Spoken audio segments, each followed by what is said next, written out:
Well, hey, everybody. Merry. Christmas. Stay tuned after this Christmas episode of Jack Benny for our discussion. From Hollywood,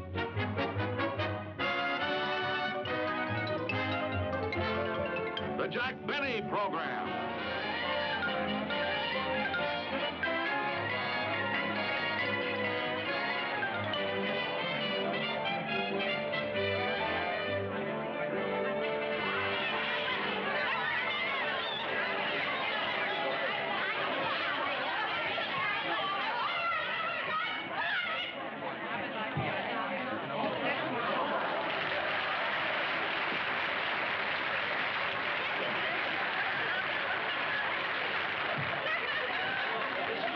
Shopping gets worse every year.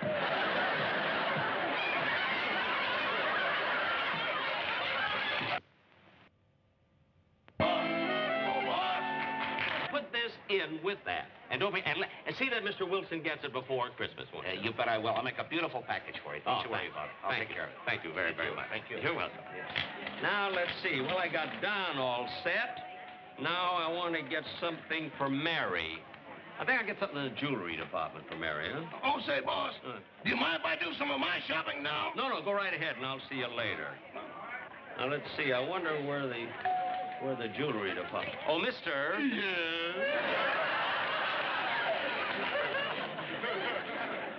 Pardon me, are you the floor walker here? Well, what do you think I am with this carnation? Afloat in the Rose Parade? Always running. How can you keep a job as a floor walker? My father owns the store. Oh, and you're working your way up, huh? No, I started as president. If you have a question for a floor walker, you better ask it fast. I have no question, and I'm not going to ask anything. I'll find it myself. Phew. Always run into him every place. Now, let's see. I wonder where... Let's see, for Mary, I wonder where the jewelry department is. I gotta get... The jewelry department? Yeah. Right over there.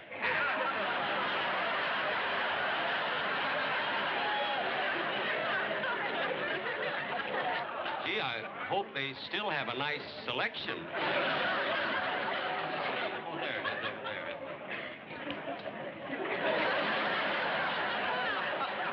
How do you do, sir? Merry Christmas. May I help you? Yes, I'd like to look at a watch, please. I want a watch. For a man, a woman, or a dog?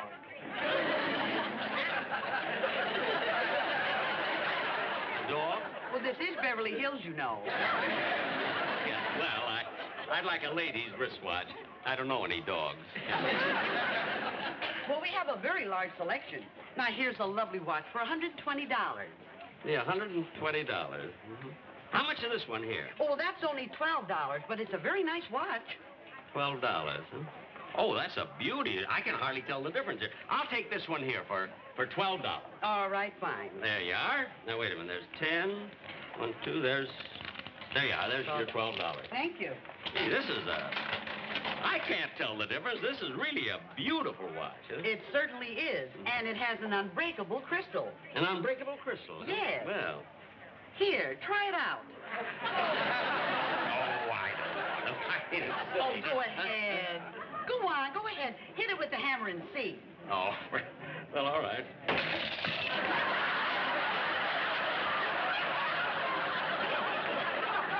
Do you want a gift wrap? Gift wrap? I don't want it at all. I want my money back. Well, I'm sorry. I can't return your money. Oh, you can't, eh? Well, I'm going to get my money back. Well, but there's now, going to be just some a minute, just a minute. Oh, Mr. Nelson. Yes? Him again. What is it, Miss Ballard? Well, this man just broke a watch with a hammer, and he wants his money back. Well, of course I broke the watch, but she told me to. She told you to? Yeah. Well, good heavens, don't you have a mind of your own? Well, of course I've got a mind of my own. But this young lady... Young? Why, she's 42 if she's a day. Talking about that. Now, look, I want my money back. Oh, all right, Miss Valance. Give him back his money before he bites somebody. What? You're breathing on my carnation. Oh, get out of here. There you are. loser. Well, this is certainly a fine store to do business with. You walked in, Lotus Blossom. Nobody dragged you. Oh, quiet. Well, couldn't get a gift for Mary. Anyway, I got Don all set. Now, let's see. Oh, I don't know, that card I sent to Don. I don't know. It didn't seem dignified enough for Christmas. I think I'll change the card. Oh, clerk. Yes, sir? Look, I'm the fellow who was here just a little while ago. I bought that $40 wallet. Yeah? Well, I'd like to change the card. But mister, I already got it wrapped with ribbon and tinsel and little bells and holly. Yeah, I know, but I'm sorry. But look, I'm sorry, but you'll have to unwrap it because I want to change the card. But mister, look, Please, I'm a customer. Now unwrap it. Oh, all right. But it's so pretty. It's a dirty shame. I know. Such a nice ribbon and everything. Yeah, I know. I just have to change the card. Yeah, I like the card you had in Yeah, but I have to change it. I thought it was very witty. All right. Now, this is much better. To Don, a very Merry Christmas from Jack. Huh? All right, now, put this in with the gift and wrap it. Yeah, I'll wrap it. Good. A very original card to Dawn, a very Merry Christmas. May I help you, young man? Help me?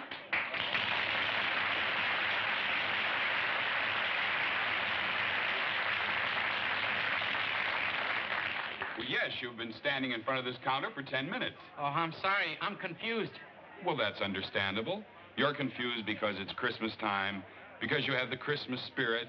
You're buying Christmas presents, and there's so many different things to look at.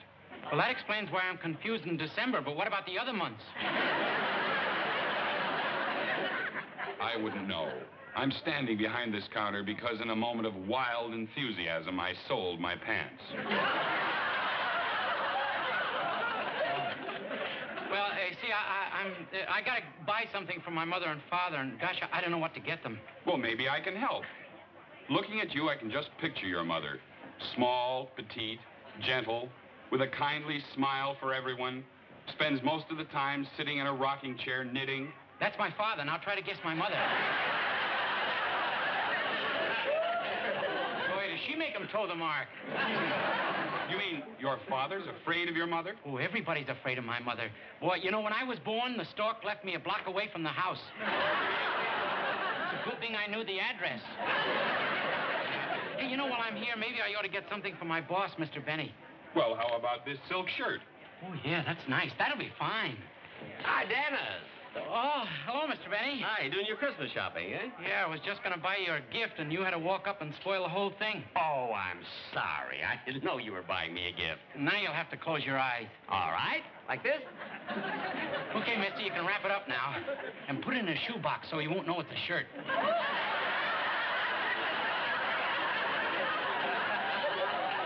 Can I open my eyes now?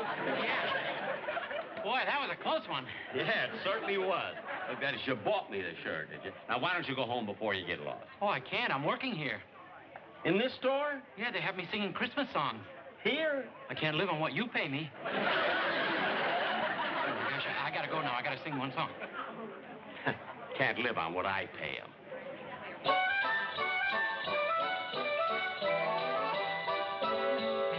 Rudolph the red-nosed reindeer had a very shiny nose. And if you ever saw it, you would even say it glowed.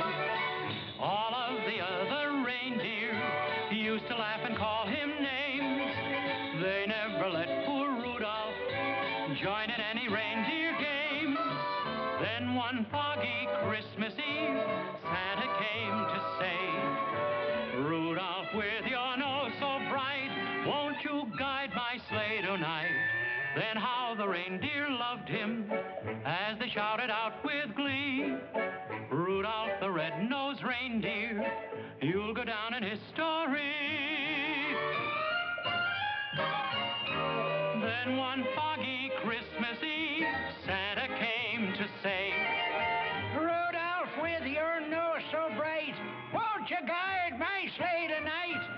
and how the reindeer loved him as they shouted out with glee, Rudolph the red-nosed reindeer, you'll go down in history.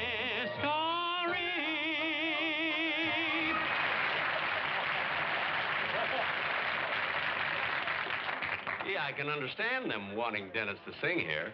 Voice is so beautiful. Now, let's see what else do I have to get. Jack! Yes? Not you. I'm talking to the elevator starter. You're not the only Jack in the world, you know. I never ran into a guy like that. Hey, he's right. I'm not the only Jack in the world. That gift I bought for Don Wilson.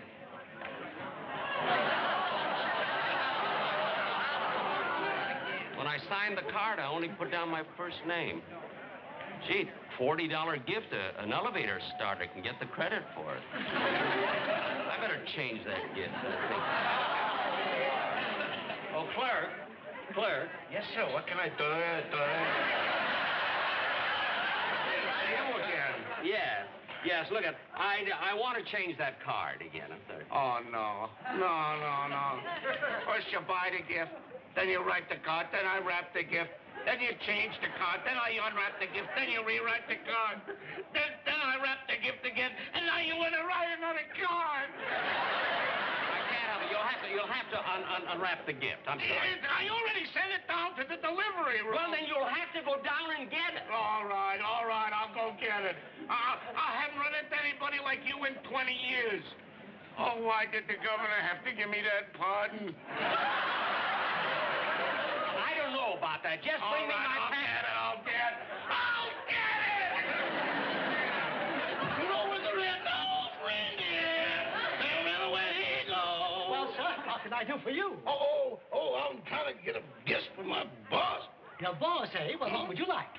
Well, I don't know. Maybe you got a suggestion. Well, what kind of man is your boss? Is he the athletic type? No.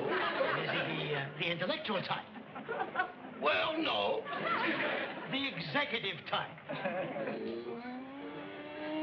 No. Well, perhaps the outdoor type? No. Well, perhaps he's the playboy type. No. I'm afraid there isn't very much left. That's him.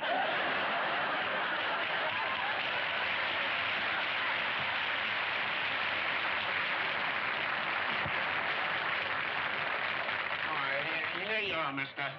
I found it. I found the package. Now, please, let's not have any more trouble. No. With all that beautiful wrapping and everything. Yeah. All right, you got the card ready? Yeah. And listen, I changed the poem. I want you to hear it. All Listen. right. To Don, your pear-shaped tones many announcers ape, but no one can ape your pear-shaped shape. Isn't that clever? Yeah, clever. I think so. I think so, too.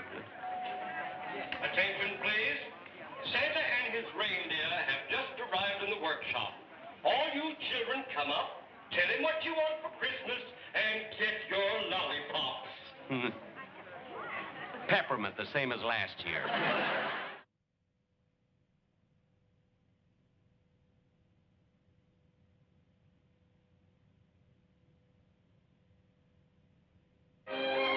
That's funny. That card I made out to Don Wilson, I can't find it. I wonder where it is. Oh, clerk. Clerk. Now what?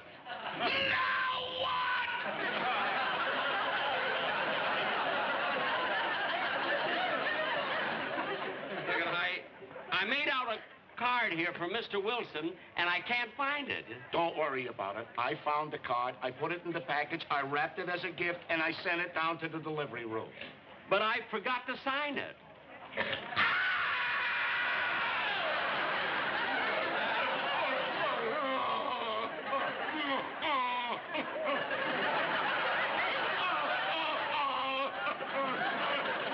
Please, you're creating a scene. I guess you're right. The customer is always right. And this jerk is a customer.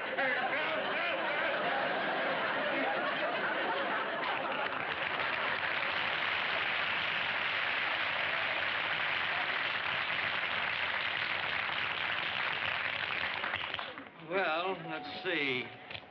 Now I gotta get something for my sister Florence. I think I'll get some lingerie for her. All right.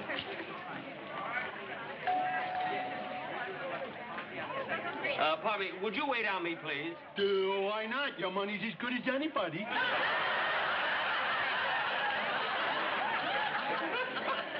Well, I'd like to see something nice in silk lingerie.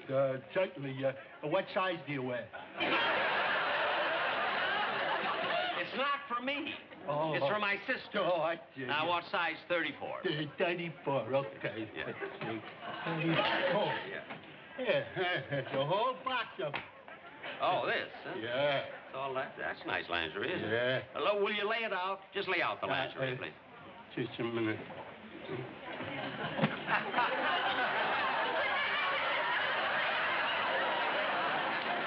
I mean, why are you wearing gloves?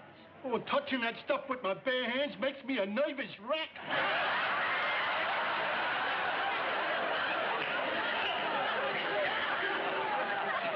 What? Especially the black ones. Well, look, I haven't got all day. Look, just show me size 34, some lingerie. 34. Oh, here's a nice little garment. A genuine pure silk 90. Uh-huh. Well, this might be nice. Yeah, Let's it's pretty. see. Let's see this. Oh, what are these loops for here? The loops? Yeah, the loops. Now, what are the loops for here? Oh, when you go to bed, you hook them over your toes so the nightgown don't creak up on you.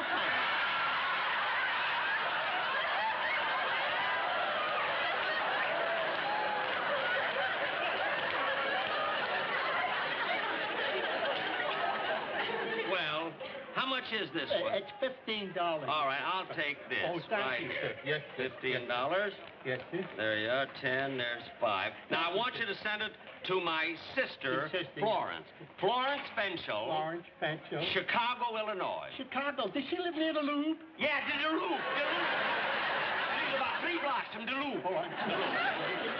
Yeah, here it is. Oh, There's thanks. her address. Now, send her a nice Christmas gift, will Yes, you? sir. How do you like that? Right near the Louvre. Well, let's see. Oh, I mustn't forget to sign Don's card now.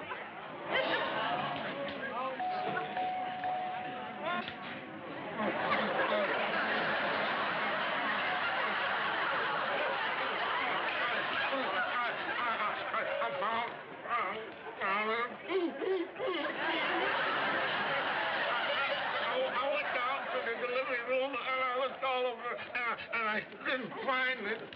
They already sent it out to the truck. So I went out to the truck and I found it.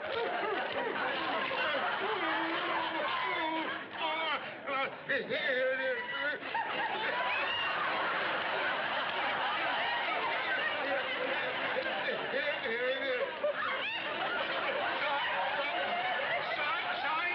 Sign the card.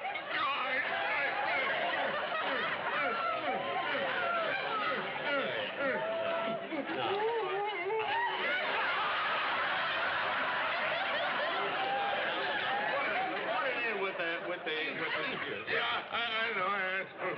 Wrap it. It's $40. $40, that's right. That's right. When I pay $40, I want it to be right. Right. $40.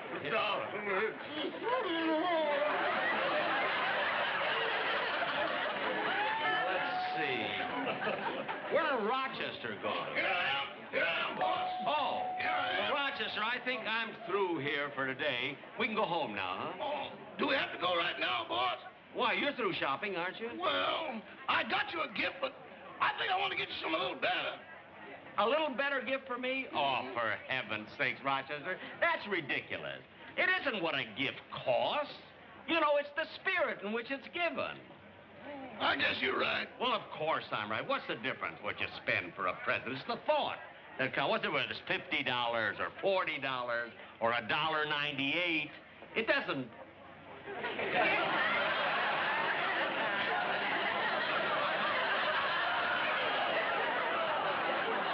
Rochester, sir, wait right here. I'll be right back.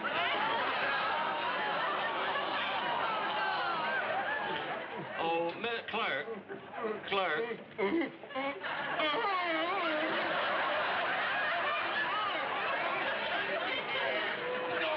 Don't tell me you're gonna change the card again.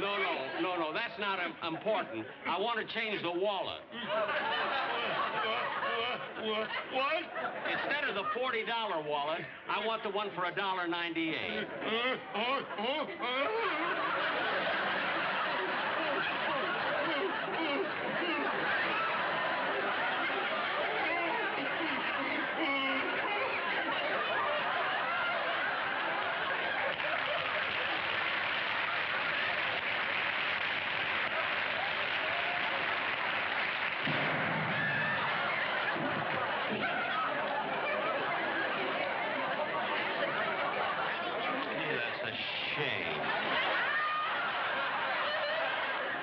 Such a nice young fellow.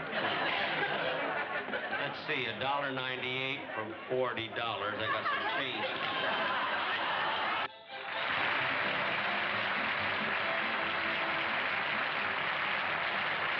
Thank you very much, ladies and gentlemen. I hope you enjoyed the show. I want to wish everybody a Merry Christmas.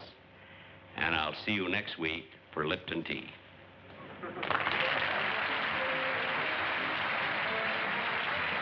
Well, Jello again. This is Buck Benny speaking. Welcome to another episode of the Jack Benny Show. We have a really special one for you today. We have Catherine Fuller-Seeley, we have John Henderson, we have Terry Phillips with us. And Merry Christmas. Yeah, Merry Christmas, everybody. This is the famous Christmas episode that probably, if you're listening to this and if you've seen this, you've probably seen the Christmas episode. More people have seen the Christmas episode than any other episode of the Jack Benny Show by far. It's packaged a lot of times with other Christmas episodes and things, and you get to see it. I know my son has probably only seen, I don't know, 10 or 15 TV episodes, and this is one of them, and this is the one he plays. He'd mentioned it last night as we were shopping for our Christmas tree. He said, oh yeah, he was with his girlfriend, and he said, oh yeah, to her, without being to me, just to her. He might have said it so I'd overhear it, I don't know, but he said, well, oh, we're gonna have to watch the Jack Benny Christmas show again, honey, and or whatever. And I was like, awesome. That is such a neat thing to pass on down. But yeah, it's a wonderful, wonderful piece, a wonderful Christmas episode. It does have an issue with it towards the end that I think we probably need to talk about. It'll be a spoiler, but I think most of you have seen it, like I said, and I do think it's what keeps it maybe from being an absolute beyond classic, or one that they would colorize for television or something like they're doing with so many old shows now and playing them at Christmas time. I don't think it'd ever get done for this reason, but we'll go with Kathy next. And Kathy, anything that pops out of this for this episode, if you want to. Well, it reminds me what a fantastic actor Mel Blanc was, as well as a voice artist. To see the, because he's at the top of his form of, kind of Warner Brothers cartoons and Jack Benny show of making sort of sounds. But the fact that his face registers all the right things, it makes it doubly funny. And the fact that even in a filmed episode, Jack can't help himself from breaking up. Try as hard as he can, because Mel is so good in that.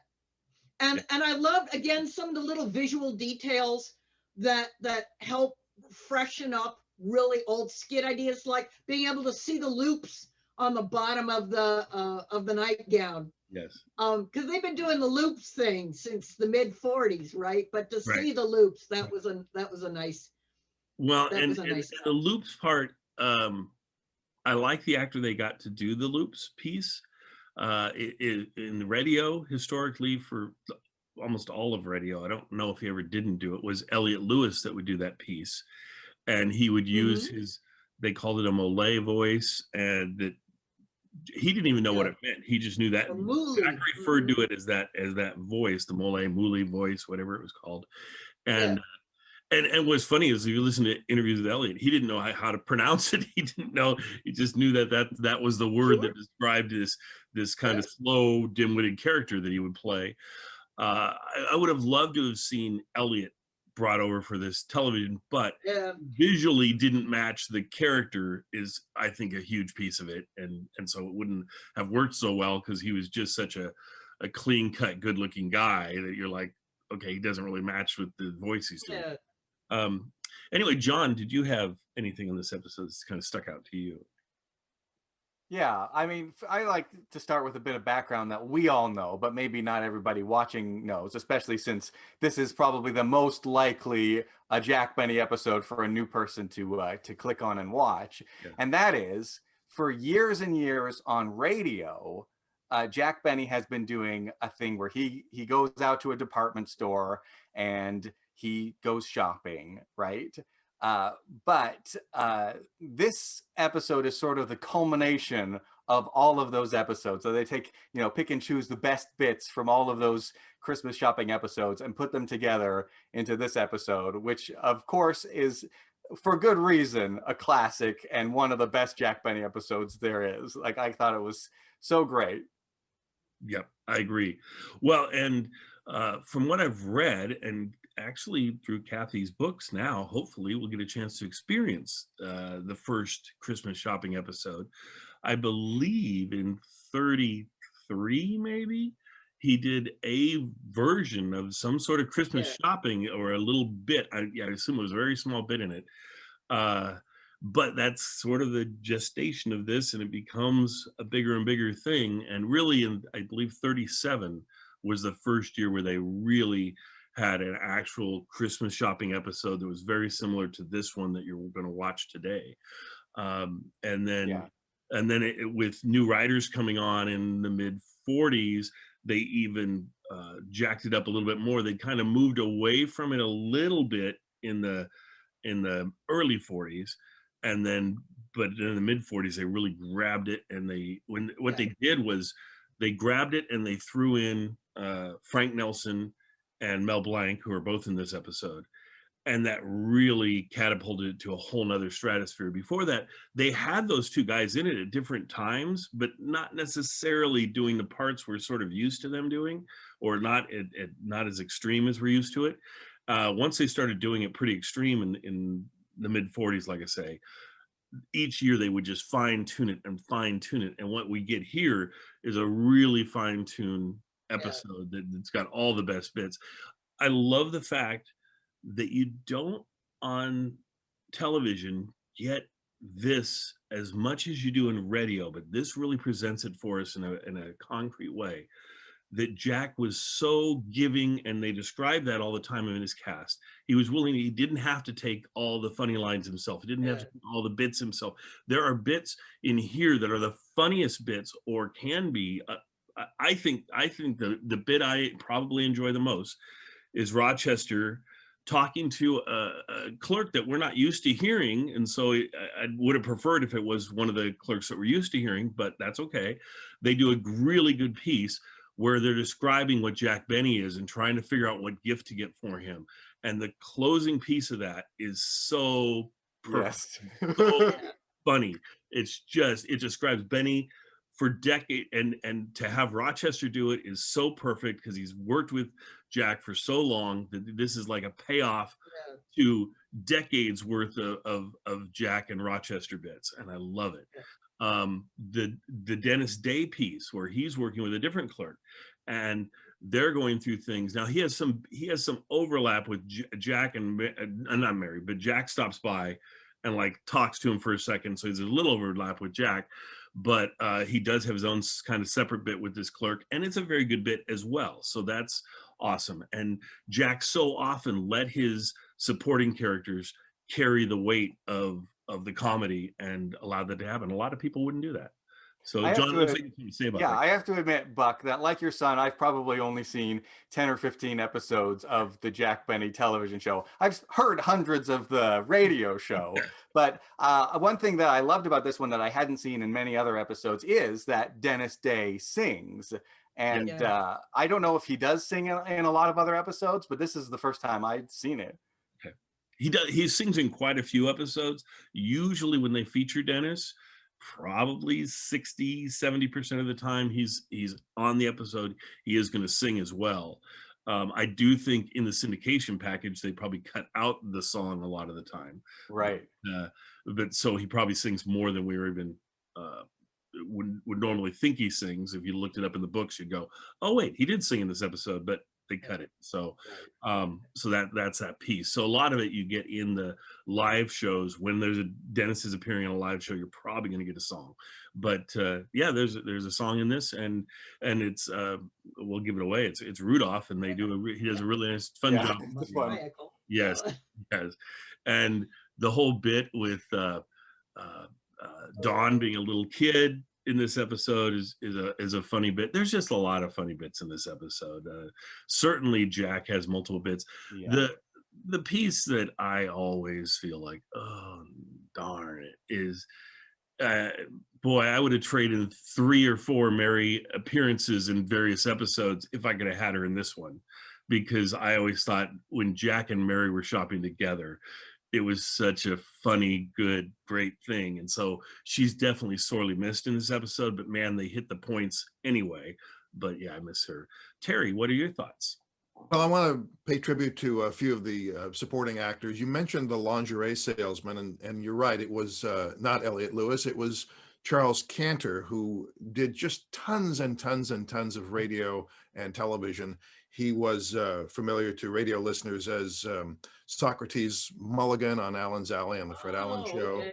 And he was in Duffy's Tavern. He played Clifton Finnegan and just so many others. Did a lot of Jack Benny shows as well. I know, on radio, yeah. And right, on radio as well. And then I'm sure most people will recognize the face of the shirt salesman, which was played by Richard Deacon. Yes, known for playing Mel on the Dick Van Dyke Show and Mr. Rutherford. I know him as Uncle Archie on the Annette series in the Mickey Mouse Club. My kids. Oh wow! And then again, the recurring actor Benny Rubin, the old vaudevillian, who played. Well, you'll only see part of his face. In fact, the thing that struck me when I first saw him come on stage was he was wearing a mask. And I don't want to say anything more about that, not to spoil it. But the first thing I thought of was, oh, that's his COVID protection. See, Jack is so timeless and so ahead of his time. It's just amazing, amazing. Oh, that's so funny. Well, Kathy, anything else you wanted to point out? Well, I was going to say the one thing I missed from the radio episodes is the sportsman being 4 of them crammed in to be the elevator boy all together and going, 5th floor, and then having the Lucky Strike commercial. I love that. So I have somebody on eBay was marketing a CD of they clipped sportsman songs from the various radio episodes, and I like to play that sometimes in the car, and they always include the Christmas song in that. And so and I've created a Christmas Jack Benny Christmas album that has a lot of the Christmas songs sung by Dennis, sung by Kenny, that I play every year on the podcast. And I just did that again last week, actually aired it. And one of the pieces that is not a Christmas song at all is the sportsman's piece of the elevator, but it is such a good piece and it is, of course, mentioning Christmas type things like what you're going to shop for on the different floors, that I always put that one in there, and it's very popular to have in there. But really, I mean, it's not like the music is the Lucky Strike music. It's not a Christmas song that it's based on, but it is. That's Jingle Bells. Is it Jingle Bells they were? Okay, yeah, that's right. Yeah, there you go. Excellent. And John, you have anything else for us on this one? Yeah, I usually watch Jack Benny by myself or listen to it. My wife is very supportive of my fandom of Jack Benny, but she's not quite the same level of a Jack Benny fan that I am. Yes. But because this episode, it's one of the most popular episodes, and we had it on DVD, we sat down and we watched it together last night, and I thought it was an interesting gauge to see how a non-Jack Benny diehard fan experiences Jack Benny. And there were a few laugh out loud moments, like the Rochester one that you mentioned, Buck. And there were a couple of moments that she thought were a little bit hard to watch, like the Don Wilson commercial. She's like, oh boy. Like, I don't think that she thought it was hysterical, but more awkward. So I don't know if that's a matter of personality or if it's a matter of, time. But that did make me a little bit curious. And I wonder if you guys have more information about the sponsors of Jack Benny at this time, because obviously he's doing the State Farm commercial. And then at the end, Jack Benny says, we'll be back next week for Lipton tea. Correct. So I don't know if he had multiple sponsors. I don't know if you guys know what the sponsor situation was. He alternated sponsors. So it'd be one sponsor one week and a different sponsor next week. And it was 2 total? Products. I think it was 2 at that point. But he was sponsored by other things over time. But I think when they were switching spots, it was those 2 that were switching back and forth. Yeah, this is that moment in sort of commercial broadcast history where they're trying to sort of move away from the sole sponsorship. Right.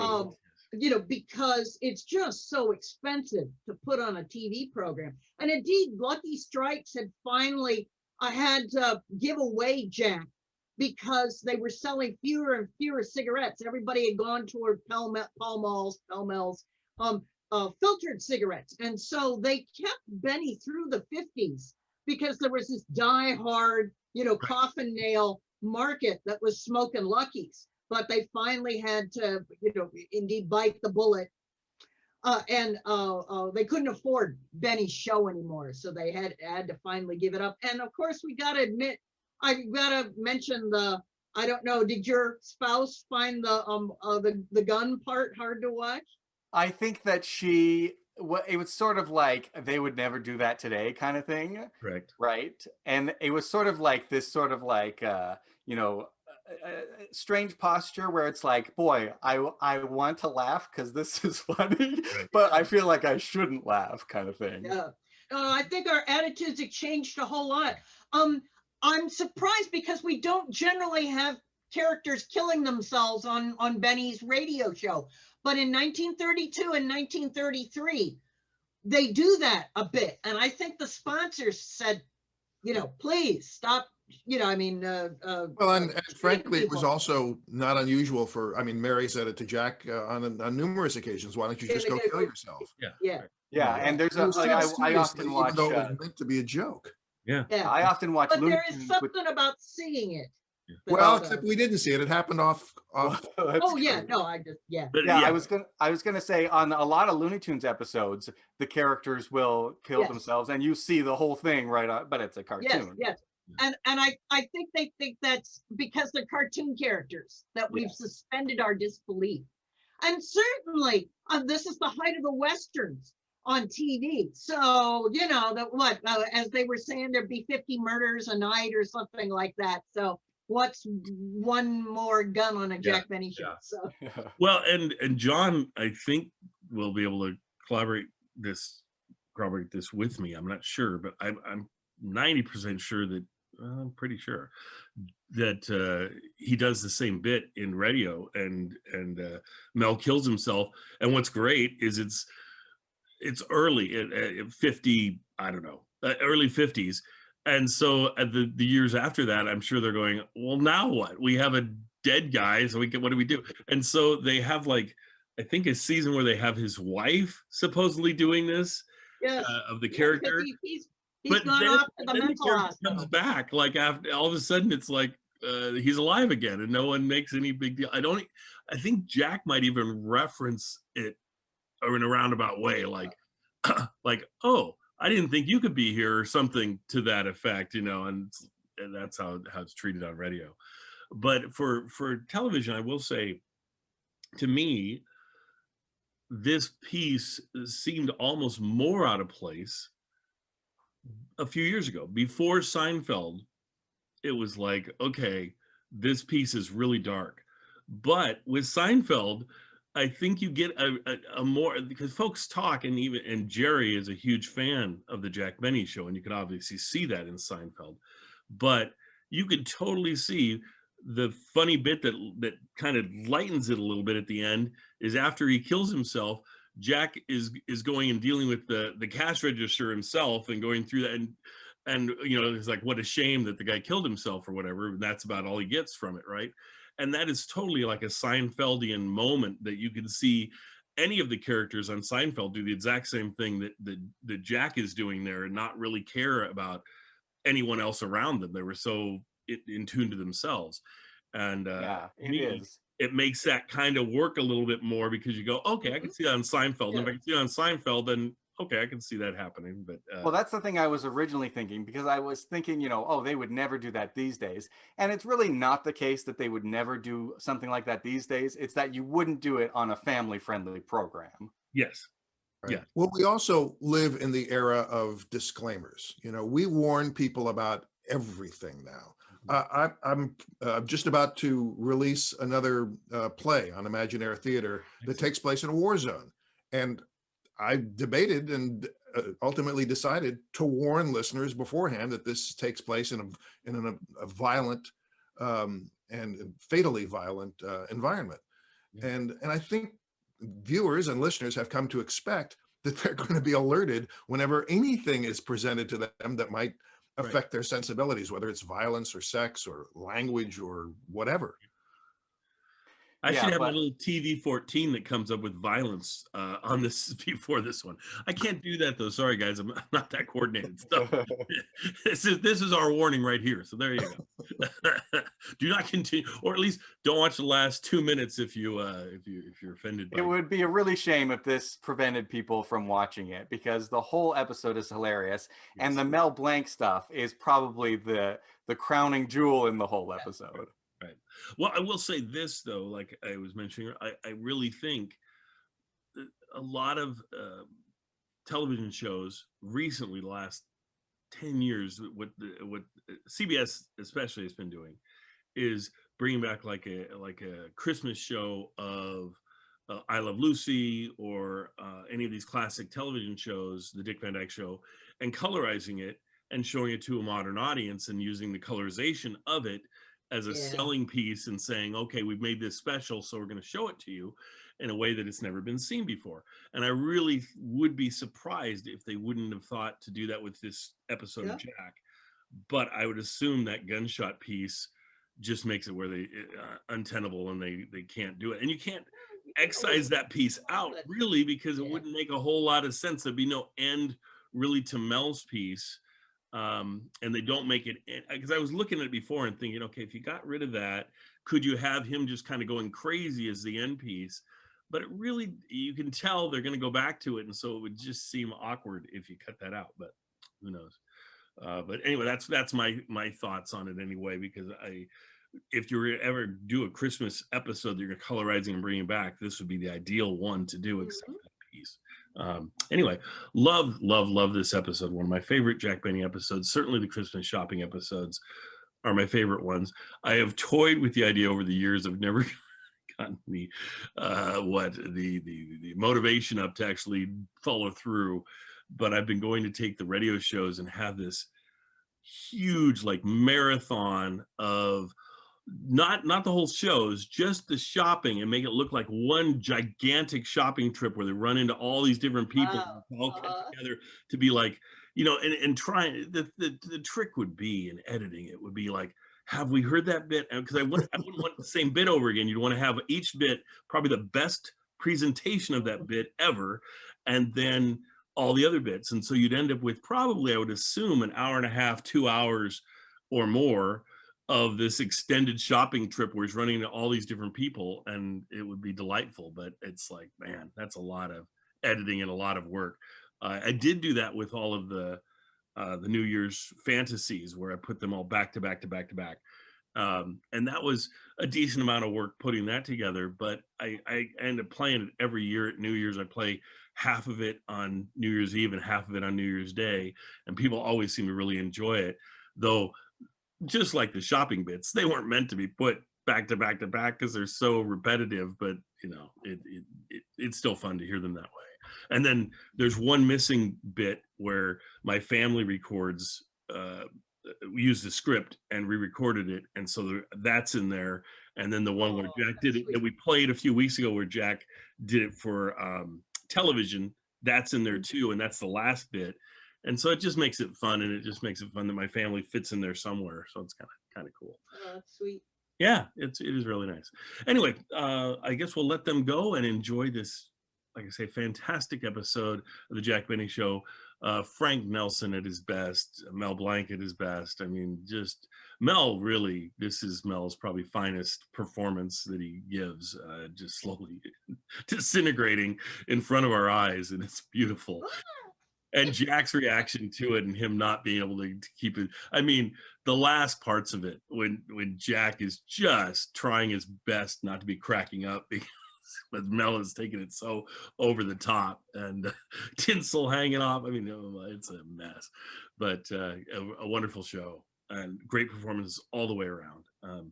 Merry Christmas! Yeah, Merry Christmas, everybody. Enjoy, and I hope you're having it. It's a weird Christmas this year, I know, but we'll make it through.